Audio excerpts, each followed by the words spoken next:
Giadiva harja Gaeilge gamer an seo agus aniu tá mé ag gur termíocht fichealla as Gaeilge agus mar sin dús beire an tainneam é héin Ficheall. Bhí cluiche bord eile ag na Gael fadó dar bainium Ficheall a ró tagart sna lásgríhaoine agus cluiche eile a bhí an an drothar bhí na rialathe cailte le ahan tobaiste a tharla donna Gael idir an dálinn agus mar sin ina dhé sin curú Ficheall mar ainm an cluiche bord seo atá agén sa lá atá aniu an. Mar sin na píosaí fichealla an cion is lú dús an caithearna pán an caithearna bogann sé díreach I gcónaí agus caithearna a bhí sé sin cinneál low-ranking soldier as Gaeilge ach níl sé in úsáid mar sin sa lá atá aniu an. An ridgeire the night an ridgeire bogann sé nós an litir eil agus sin go díreach an focail céanna atá in úsáid agén mar night sna scéalta King Arthur Noel mar sin. Agus an Ficheall the rook an Ficheall bogann sé I línte díreacha. Agus pointeotáachtaí Ficheall atá an níl Caislein atá an focail New Hampshire Ficheall mar an áití Debordaran atá an.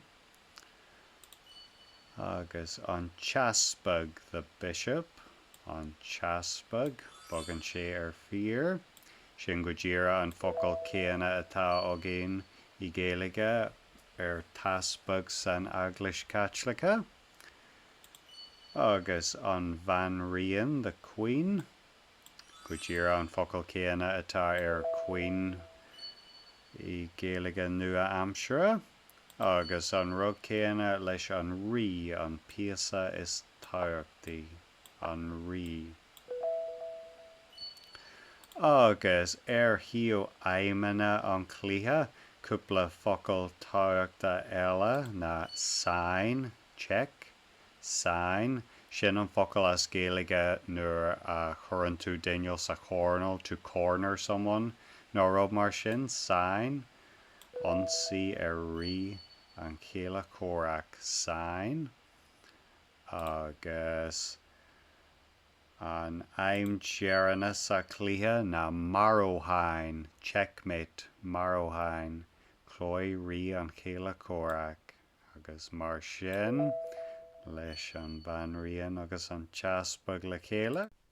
Agus cúpla cion eile atá úsáideach rang agus tréas rank and file tréas file agus rang rank.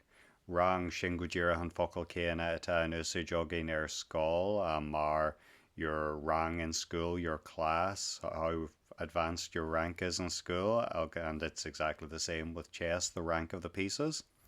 Agus fear rasnan, diagonal, fear rasnan.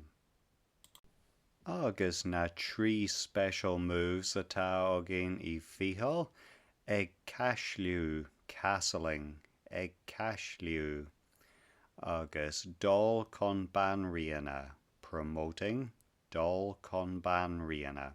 Agus nó tá tú abalta dul con ridgeire nó cabérod ach de gra dul con ban riana atá an.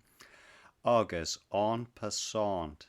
Tá tú abalta rá ag marú caithearnaí ach den chuideas mó úsáidir en passant mar en passant is a proper noun in French, so in general, rather than translating that, you would just say en passant like the French.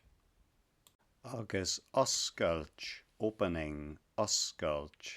Agus maidir le cabbé oscailt atá in úsáid aga, tá sé go díreach an rud céanna a dúirt mé le en passant, mar with whatever opening you're using, like Italian game or London system, things like that, you wouldn't really translate those because they're nouns from other languages, phrases from other languages. So, like with en passant, I would just say those in the language that they're in, which makes that easier. No need to translate those.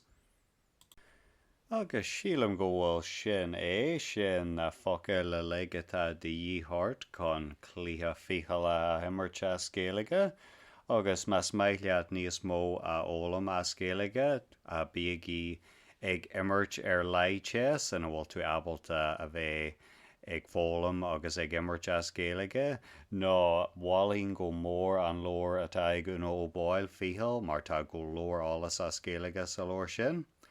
Mar sin é go míle maithog I bheas a bheith gar go háide, amór, slán.